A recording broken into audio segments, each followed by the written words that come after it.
Hello everyone, you are watching Chemistry Point of View by Shikha Brol. Welcome back to my YouTube channel. Last lecture में हम लोगों ने finish किया था nomenclature. अब इस लेक्चर में हम लोग नेक्स्ट टॉपिक करेंगे फ्रॉम क्लास 12 चैप्टर नंबर 9. हमारा आज का नेक्स्ट टॉपिक है isomerism.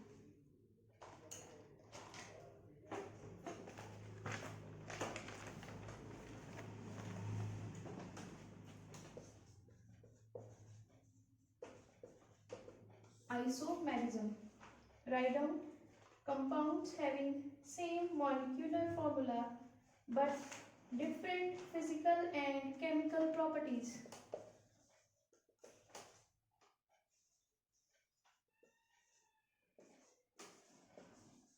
Different physical and chemical properties are called as isomers.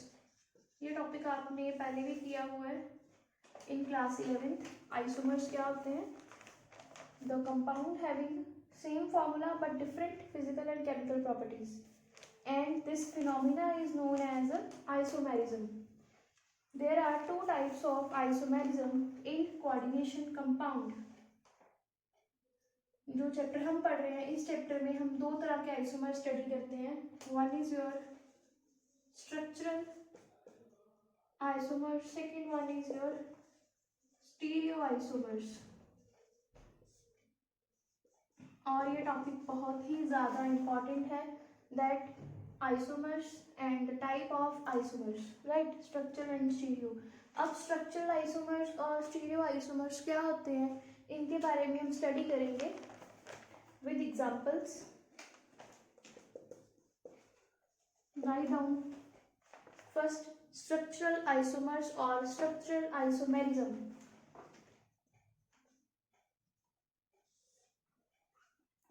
Compounds having same molecular formula but different structure are called as structural isomerisms, and the isomers are called structural isomers. So structural isomers और isomerism क्या है? वो compound जिनका molecular formula same है but उनकी physical और chemical properties different है, उनको हम बोलते हैं स्ट्रक्चरल आइसोमर्स. और जो फिनोमिना है that is your structural isomerism. So structural isomerism हमने पढ़ लिया क्या होता है. अब इसकी टाइप्स की बात करेंगे. Types of structural isomerism. There are following types of structural isomerism. Number 1, ionization isomerism, that is A part. Number 2, solvent isomerism.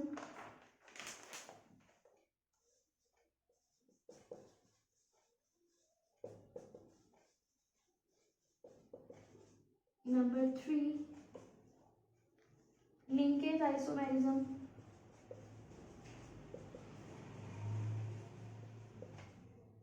Number 4, we have coordination isomerism.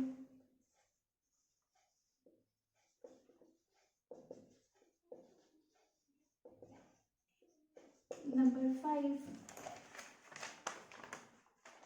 coordination position isomerism.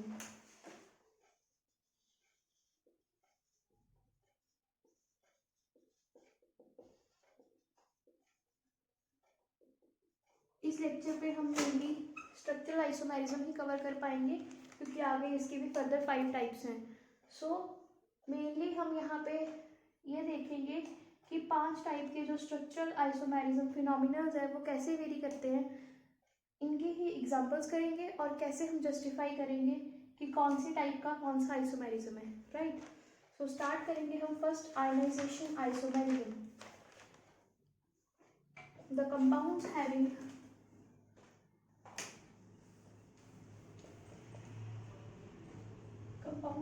same molecular formula but which gives different ions in aqueous solution are called ionization isomers, and the phenomena is called as ionization isomerism. Such isomers have different ions in coordination sphere and ionization sphere. तो यहाँ पे वो compound आएंगे जिनके जो ions formation है वो different होती है, बट दोनों का मॉलिक्यूलर जो फॉर्मूला है वो सेम रहता है. For example we have CO. This is a symbol of cobalt where C is capital, O is small. 5 ammonia, bromine and SO4 and CO, NH3, 5 SO4, bromine. This is red violet in color and this one is red in color. So अगर आप इनको water में add करते हो या किसी solvent में add करते हो तो यहाँ पे SO4 नेगेटिव बनेगा और यहाँ पे Br नेगेटिव बनेगा. तो दोनों ही कंपाउंड्स का फॉर्मूला सेम है, सेम नंबर ऑफ एटम्स है. यहाँ भी एक कोबाल्ट है, यहाँ भी एक कोबाल्ट है, यहाँ भी आपके पास NH3 के 5 यूनिट है, यहाँ भी NH3 के 5 यूनिट्स है, यहाँ भी एक ब्रोमीन और यहाँ भी एक ब्रोमीन है, यहाँ पे एक SO4 यूनिट और यहाँ पे भी एक SO4 यूनिट है. बट पोजीशंस डिफरेंट है, मतलब कॉम्प्लेक्स डिफरेंट है और आयन डिफरेंट है. इसके कारण इनके जो आयनाइजेशन होगी वो डिफरेंट होगी. So this is a type of ionization isomerism. Now the second one is solvent isomerism.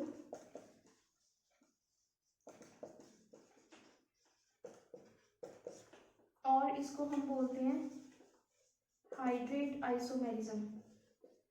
Solvent mean solvation, solvation obviously solvent करेगा यहाँ पे, तो इसीलिए हम उसको हाइड्रेट आइसोमेरिज्म बोलते हैं. Compounds having same molecular formula but which have different number of solvent molecules present as a ligand are called as solvent isomers and the phenomena is called as solvent isomerism.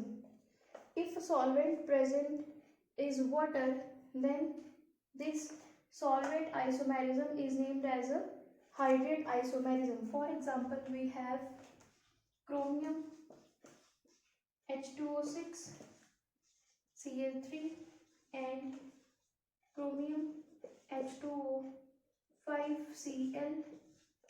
Cl dot H2O. So you can see यहाँ पे जो colour है violet रहेगा और यहाँ पे colour आएगा blue green because of presence of one water molecule outside the complex. So this is a solvent isomerism or hydrate isomerism example. Now third one is your linkage isomerism.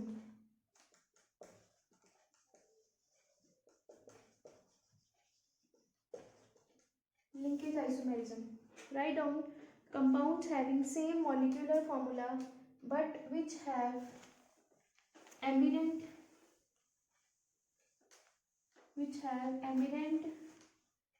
ligands present in them are called as linkage isomers and the phenomena is called as a linkage isomerism. Eminent ligands क्या होते हैं, हमने last to last lecture में पढ़ा था type of ligands में. अगर आपने वो लेक्चर कवर नहीं किया है तो ऊपर आई आइकन पे लिंक आ रहा होगा, उसको क्लिक करके आप कवर कर सकते हो type of ligands. Then in these isomers different atoms of eminent ligand is attached to central metal atom. For example, we have K3 chromium Cl6 and K3 Cr and C6. So you can see यहाँ पे हमारे पास carbon bond बना रहा है chromium के साथ और यहाँ पे नाइट्रोजन बॉन्ड बना रहा है क्रोमियम के साथ. तो ये जो Cl है ये है एमिनेंट लाइगेंड जिसमें एक टाइम पे एक एटम बॉन्ड बना सकता है बट दोनों एटम ही बॉन्ड बनाने के फेवर में है, राइट. और फॉर्मूला सेम रहेगा, जस्ट पोजीशन चेंज होंगी एटम्स की. सो ये है linkage isomerism. Then we have a fourth that is your coordination isomerism.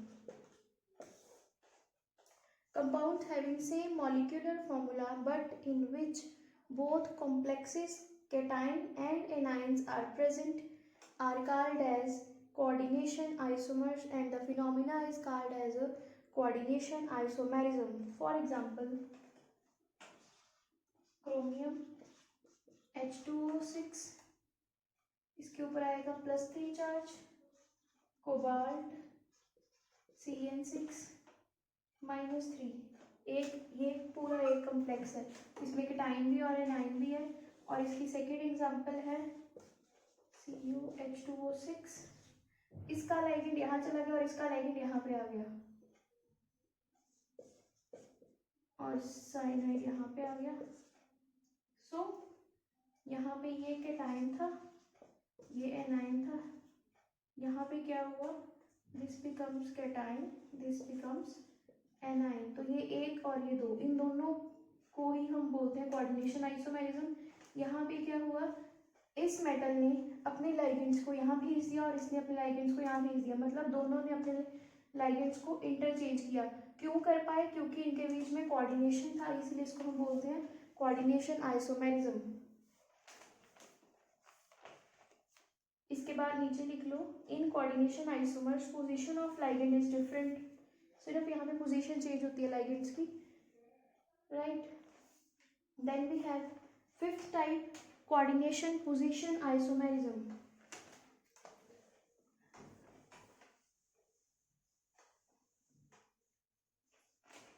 Coordination position isomerism.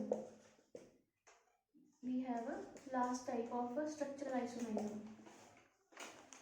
Compounds having same molecular formula but in which bridging ligands are present are called as a coordination position isomers, and the phenomena is called as a coordination position isomerism.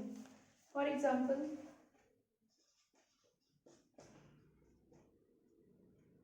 five ligands of ammonia,